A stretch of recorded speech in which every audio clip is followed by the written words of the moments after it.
কি আমার সর্বনাশ হলো স্বামী। হয়েছে গো? আজ কেন পুজো করতে গিয়ে এই মায়ের ঘাট বাড়ি যেন ভূমিতে উল্টে পড়ে গেল। উষা, তুমি ভয় পেও না উষা।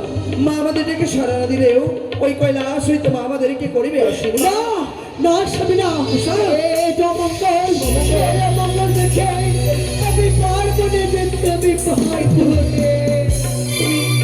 তুমি এমন কি অমঙ্গল দেখেছো উষা গো? তাই তুমি যেতে পারবে না ওই অমরাপুরীতে?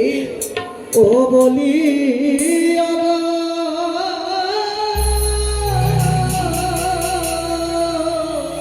উষা গো,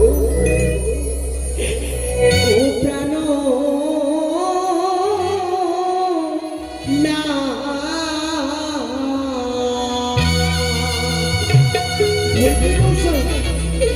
আমি অমঙ্গল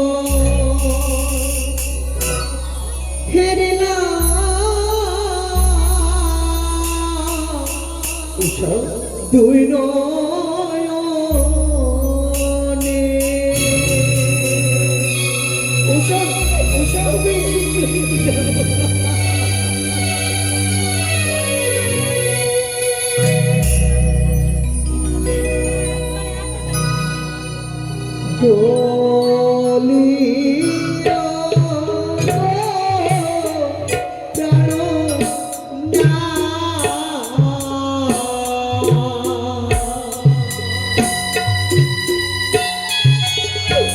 আমি অমঙ্গলে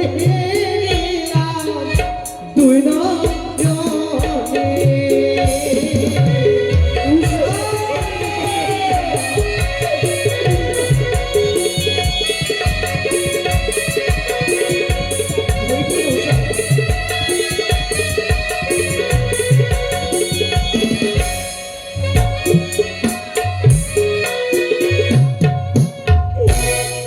নাথ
সর্প দেখেছো?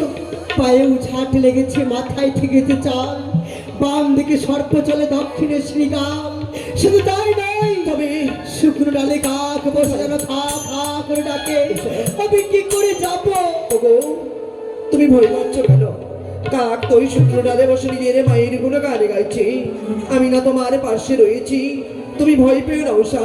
ধরো আমার হাত, চলে যাবো আমরা অমরাপুরীতে। কিন্তু জানো উষা, কি গো? যিনি এ আদি আদি গোবিন্দ,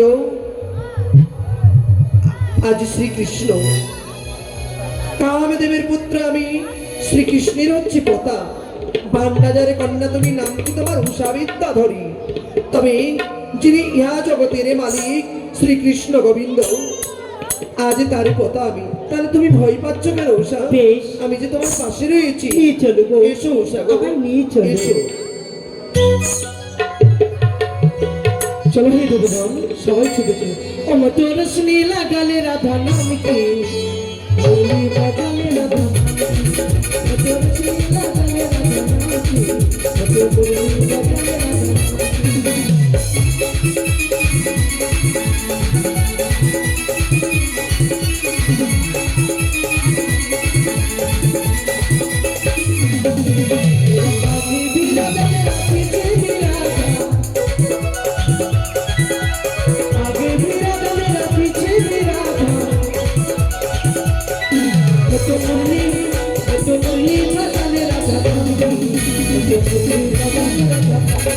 হে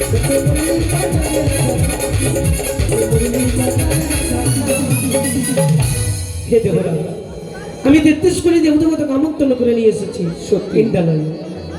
সকলে দেবগণ নিজ নিজ সিংহাসন গ্রহণ করুন। উষা অনিরুদ্ধ বলো দেব দাদা, এই যে দেখো উষা, বেশ প্রণাম ওই দেবরা হে 33 কোটি দেবগণ, সকলের চরণে রইল আমার ভক্তি